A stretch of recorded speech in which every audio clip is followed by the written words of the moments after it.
3D animation is a bit of a weird subsection of anime.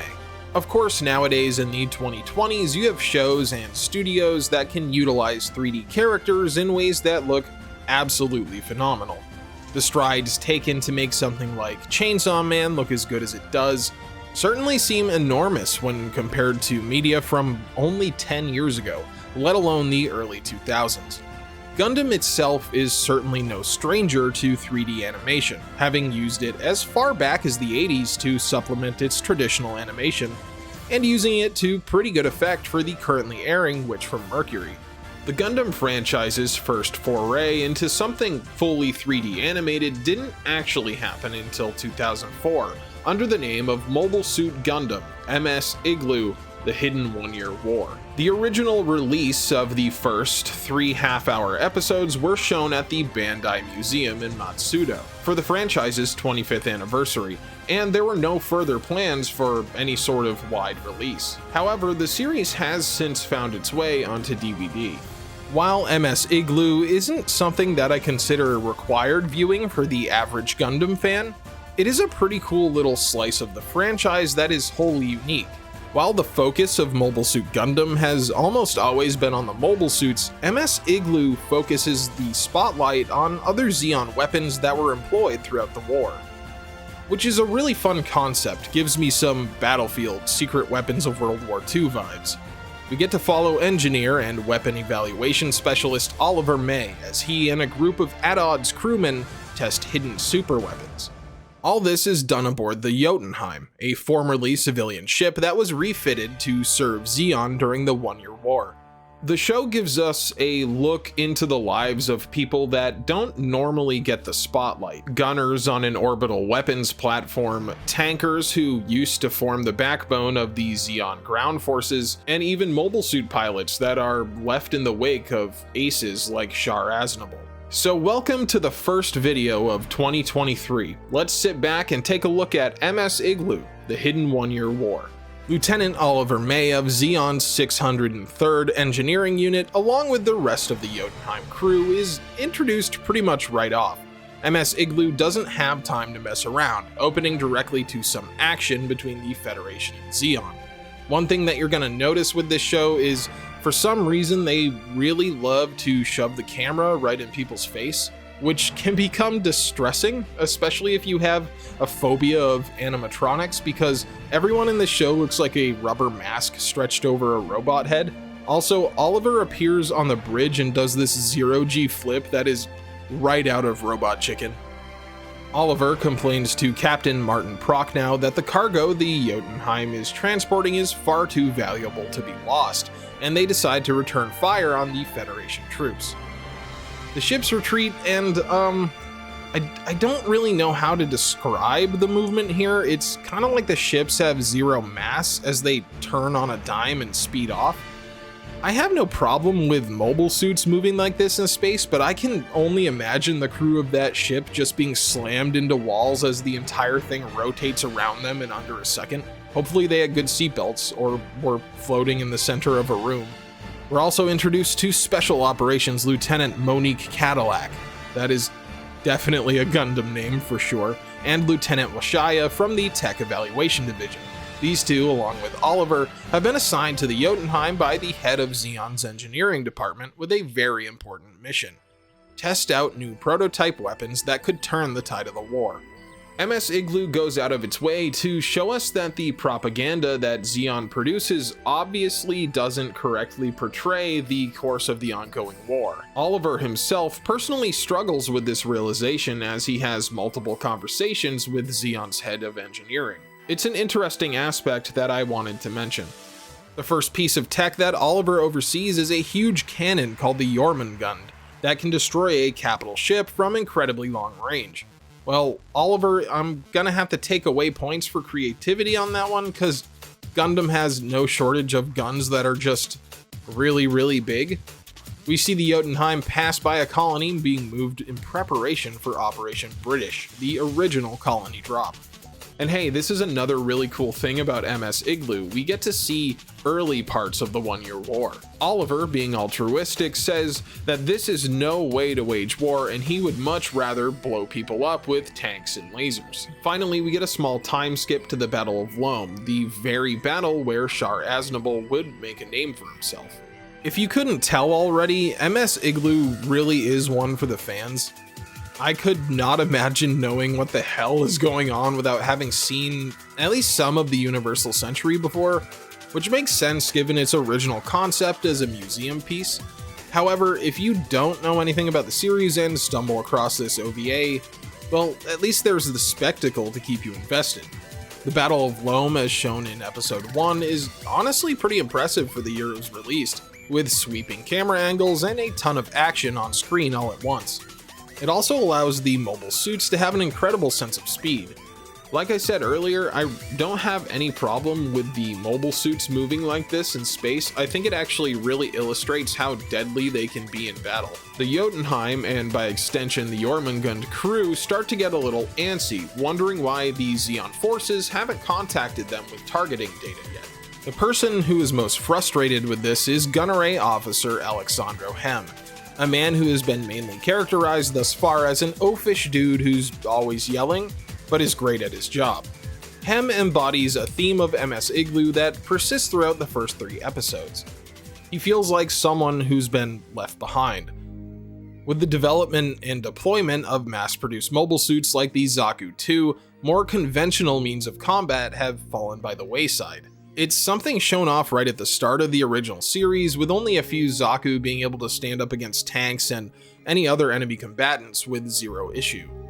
And when you see how effective these Zaku truly are, especially ones piloted by aces such as Char, well, it does make sense how they become the very expensive backbone of the Zeon military.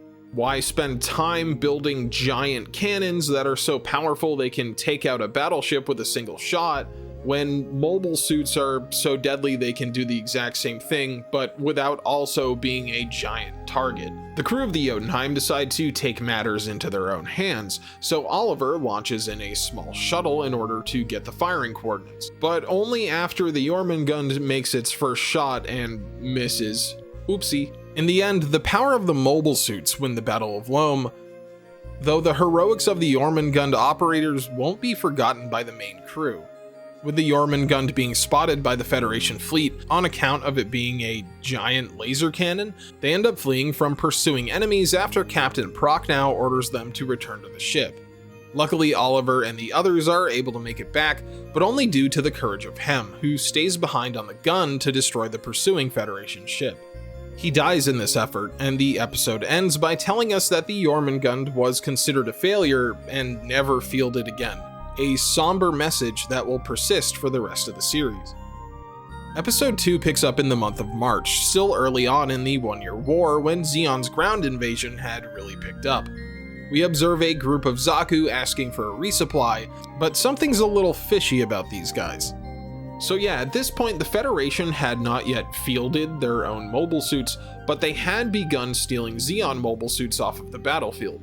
The Jotunheim is currently assisting Zeon ground forces by doing these supply drop runs with these really cool drop pods. I really like pods like this in media. There's a reason why ODSTs in Halo are so cool, and these pods have food in them, which is even better. Oliver is told that the war isn't exactly going to plan, and invading the Earth is causing Zeon to burn through their supplies at an alarming rate. Because of this, Oliver is ordered to test a prototype tank called the Hildolfir. Along with the new tank is an old tank commander named Demazir Sonnen, a gruff old bastard that loves blowing people up and taking pills. Well, in truth he takes the pills to stop his shaking fits, though at first I thought it was just the animation being jittery. Animation aside, Sonnen is probably my favorite character throughout all of MS IGLOO. I think he best embodies the theme of used and discarded people, soldiers that were left behind after the advent of the mobile suit. Sonnen himself used to be an expert tank pilot. In fact, he was so good that he became an instructor, teaching the ways of tank-based warfare to Zeon soldiers. However, he could never pass the test to become a mobile suit pilot, leaving his students to abandon him and pursue piloting the newer weapons. This caused him to eventually suffer from a mental break, and combined with suffering from PTSD, Sonnen becomes someone who a lot of other people see as useless.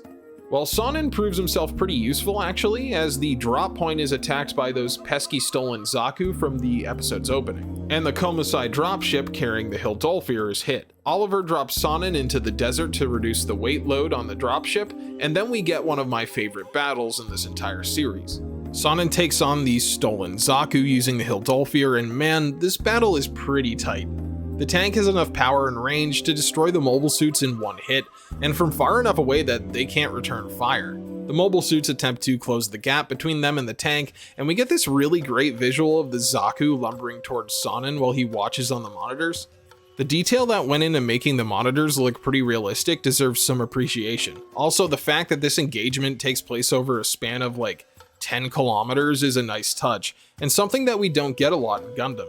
The scale of the battle definitely made this episode stand out, and it remains my favorite for now. The Zaku finally make it to an effective range after taking multiple casualties, but even then Sonnen has a final trick up his sleeve. The Hildolfir transforms into a half-humanoid tank centaur that is reminiscent of the very adorable gun tank, except the Hildolfir is badass, man, and it's good timing because it looks like something directly out of Armored Core.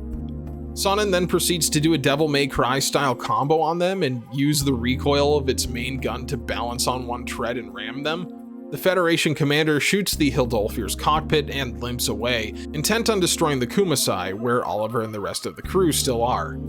Well, he should have double-tapped Sonnen because the old tanker was still clinging to life, with just enough left in him to fire a final shot that takes out the Zaku and saves the lives of those aboard the dropship. And with that, the middle episode of the Hidden One-Year War comes to a close, with both Sonnen and the Hildolfir being lost to the winds of time. Episode 3 opens with a group called the Ohio Unit, a squad of Fetty balls with shark faces drawn on them. They cause some trouble before a Zeon mobile suit shows up and drives them off. This introduces us to Commander Jean-Luc Duval and his mobile suit, the EMS-10 Zuda. Duval carries himself with the extreme swagger that comes with the skill of piloting the brand new mobile suit, and Zeon is about to need every edge they can get as news of the Federation's incredibly powerful new machine is starting to reach the ears of the public. Oliver is so happy with the Zuda's performance, he personally lobbies the head of Zeon's engineering department to send it to the front immediately, especially knowing that the incredibly important Operation Odessa is coming up. Oliver's enthusiasm for the new suit is quickly quashed when he realizes that its performance is just that, a performance. The Zuda was originally a competitor to the Zaku-1, but due to issues with, well, overheating and exploding during the test phase, it was passed over by the Zeon Armed Forces. Duval and the Engineering Corps claim that the new Zuda 4 is improved and vastly outperforms the Zaku 2, but Oliver compares the test data with the original data from when the suit was being developed, and he finds they're literally the exact same suit. His suspicion is proven to be true when one of the test pilots of the Zuda unit pushes his suit too far, causing it to accelerate out of control and explode. Oliver confronts Duval about it and gets choked out for his trouble, but the two's embrace is interrupted by an announcement.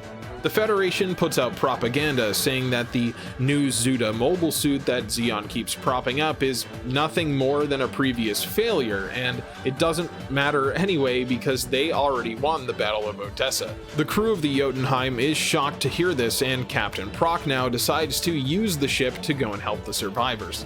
Now, I made fun of the balls at the start of this section, but here they're actually pretty effective. The space above Odessa is filled with the fleeing pods of Zaku and other survivors, and the balls are having no trouble destroying them one by one. This is mostly because the fleeing Zaku were equipped for ground combat during the Odessa operation, so they have no thruster packs or anything else to help them maneuver in zero-G. The Zaku are literally drowning in the gravitational pull of the Earth, and this inspires Duval to turn his Phantom Fighter Zuda into an actual useful suit. While the Zuda are great at defending the fleeing Zeon soldiers against the balls, they run into trouble with the arrival of the Federation GM. And no, I will not call it a gym, and I don't care. Duval takes it upon himself to lead the GM away from the area, pushing his Zuda closer and closer to an inevitable explosion. The upside to this is the Federation pilots really want to catch him, so they also push their machines too hard and end up exploding. Maybe you should work out the kinks in your own suit before you go making fun of the Zuda, huh, Fetties?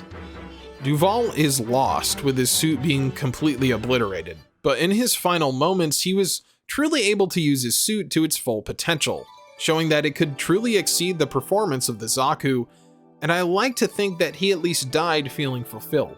The Jotunheim receives a transmission from the engineering department, informing them that the Zuda project has been officially disbanded. However, they are to keep the remaining suits to contribute to the defensive capability of the ship. And with that, the first series of MS IGLOO comes to a close. Oliver and the rest of the crew would go on to continue their adventures in MS IGLOO Apocalypse 0079, which we'll be getting to soon enough.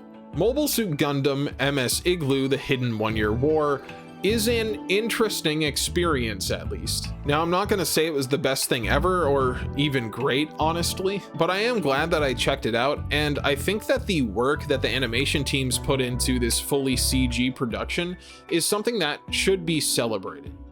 I mean, yeah, sometimes it does look like you gave someone with a film degree Gary's mod, and they have a real problem with putting the camera directly in characters' faces, which can be a little creepy, to say the least.